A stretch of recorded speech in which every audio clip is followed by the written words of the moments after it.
There is a place on the Mississippi River where the whole river is trying to leave. It wants to abandon Baton Rouge and New Orleans and take a shorter path to the Gulf, down the Atchafalaya. The only thing stopping it is one concrete dam in a Louisiana field, built in the 1950s. In 1973, it nearly lost. Right now, it is back on the repair table. The internet says a third of the Mississippi flows down the Atchafalaya, and that in 1973, it came within inches of winning. We checked the Army Corps records. Both numbers are wrong. Rivers are lazy. They always look for the shortest, steepest way downhill to the sea, and they will change course to find it. Stand at the spot where the Atchafalaya branches off, about 45 miles above Baton Rouge, near a place called Red River Landing, and you can see the whole problem on a map. From there, the Mississippi still has about 315 miles of slow, flat channel left before it reaches the Gulf. The Atchafalaya gets to the same ocean in less than half that distance, and it drops downhill faster the entire way. To the river, that is simply a better deal. And the river had been quietly taking that deal for well over 100 years. It really started in 1831, when a steamboat captain named Henry Shreve cut a canal straight across a giant bend to save his boats a few miles. That one cut ended up linking the Mississippi, the Red, and the Atchafalaya together in a single spot. Then crews spent the next 40 years pulling an enormous log jam, known as the Great Raft, out of the river system, and that was the real trigger. With the jam gone, water began pouring down into the Atchafalaya, and every flood after that carved the shortcut a little deeper and a little wider, which pulled in even more water, which carved it deeper still. By the middle of the last century, the Atchafalaya was capturing a larger share of the Mississippi every single year. The Corps ran the projections and landed on a date that should not be possible to put on a river. Sometime in the 1970s, the Mississippi was going to jump. It would leave its old channel and pour down the Atchafalaya for good. And that was not a small problem. The old channel is the one that Baton Rouge, New Orleans, and a huge share of the country's oil refineries and grain terminals are all built along. Take the river away, and the fresh water those cities drink, and the ships those ports load, leave with it.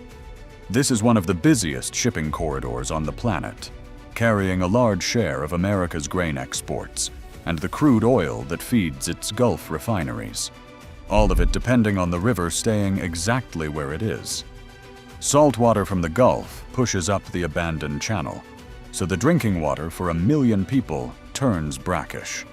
Meanwhile, a brand new inland sea drops onto the few thousand people living down in the Atchafalaya Basin. That switch would be permanent.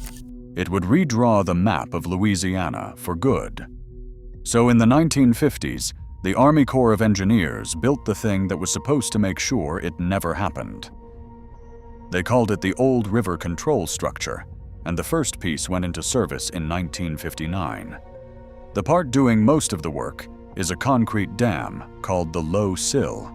It runs 566 feet long, with 11 vertical lift steel gates, each one 44 feet wide, that drop down into the current to meter exactly how much water is allowed to slip toward the Atchafalaya.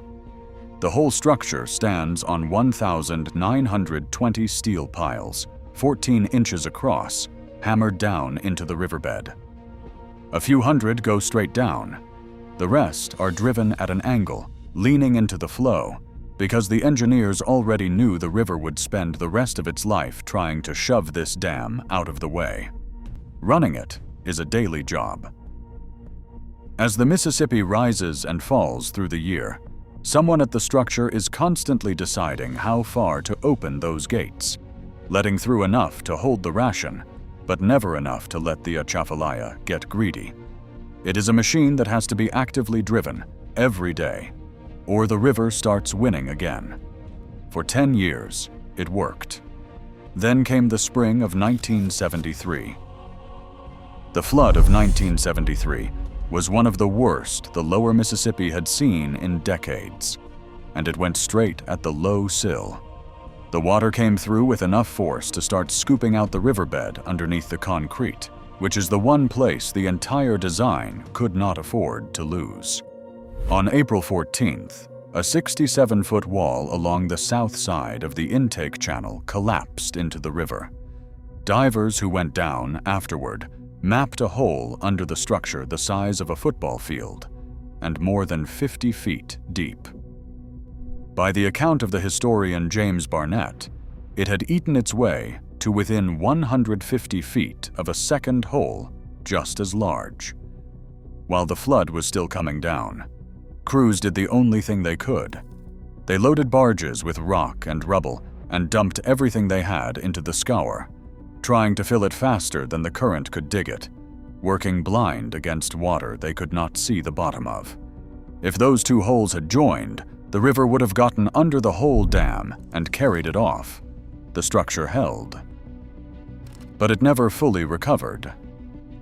So picture what that morning was actually pointing at.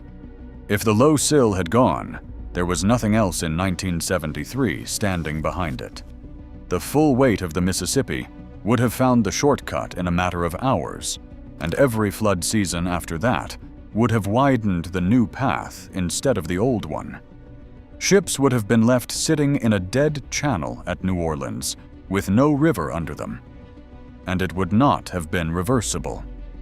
Once the river found the lower, faster path, nothing could have pulled the whole Mississippi back uphill into its old bed. There is no second try on a thing like this. The switch the Corps had feared for 20 years would have happened by accident during one flood because of a hole nobody could see from the surface. Afterward, the Corps rated the structure down for good. A dam designed to safely hold something like 35 to 37 feet of difference in water level between the two rivers would from then on never be pushed past 22. And this is where the two numbers you hear everywhere fall apart. The first one is that a third of the Mississippi already flows down the Atchafalaya. That is not really what the structure does. The rule the Corps actually follows is a 70 to 30 split, and the part everyone drops is that it is 70 to 30 of the Mississippi and the Red River combined, measured together right at that spot. The Red River empties in at almost the exact same place, and a big share of the water that heads down the Atchafalaya is Red River water, not the Mississippi quietly giving itself away. The Mississippi is being held to a fixed ration, and the Corps counts every cubic foot that goes through those gates. So it keeps far more of its flow than that one-third figure makes it sound. In reality, the structure sends only about a quarter of the Mississippi's own water down the Atchafalaya, and you will find the loose version in places that should know better. NASA's own write-up on these two rivers repeats the 30% line, and that shorthand is exactly the problem. The second number is that in 1973, the river came within inches of winning. You will hear that the entire structure almost let go in one dramatic instant. The record reads less like a movie and more like a slow siege. It was that collapsed wing wall and that scour hole grinding away at the foundation across days of high water, and then a repair job afterward that ran for years and swallowed hundreds of tons of rock and grout. It was close and it was serious, but it happened across days of flood, not in a single instant, and calling it inches from disaster overshoots what the record actually shows. The reason both of these got stretched traces back to one place, a 1989 book by the writer John McPhee called The Control of Nature, which told the story so well that everyone has been passing around a slightly bigger version of it ever since. If you like the version where we actually read the report before repeating it, subscribe. We do one of these every week. Now here is the part almost nobody shows you. After 1973, the Corps decided the Low Sill could not carry the fight alone. So across the 1980s, they built 2 more structures next to it to share the load. One is a second floodgate called the auxiliary structure. This one built with 6 big radial gates instead of the vertical lifts on the Low Sill. The other one is stranger. It is a hydroelectric power plant, the Sidney A. Murray Jr. Hydroelectric Station, and the way it got there is the kind of detail this river specializes in.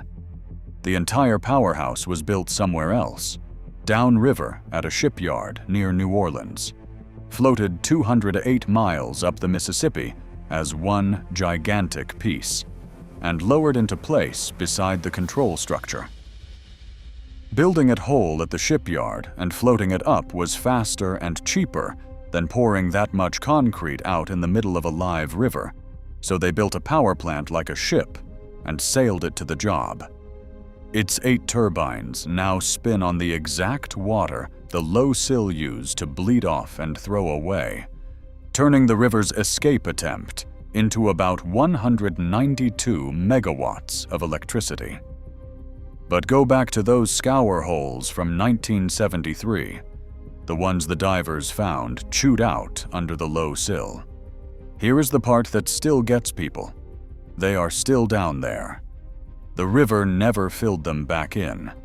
Fishermen who work that stretch today run their sonar over the bottom and watch the screen light up with the same deep pits and trenches that the 1973 flood carved out half a century ago. Some of them have figured out that those holes hold a few of the biggest catfish in the country, and they go looking for them on purpose. The damage from the closest the Mississippi ever came to changing course is still on the riverbed right now, and you can find it with a fish finder. Which brings us to what is happening at Old River today. The Low Sill has been holding the line since 1959, and it has been carrying the damage from 1973 the whole time.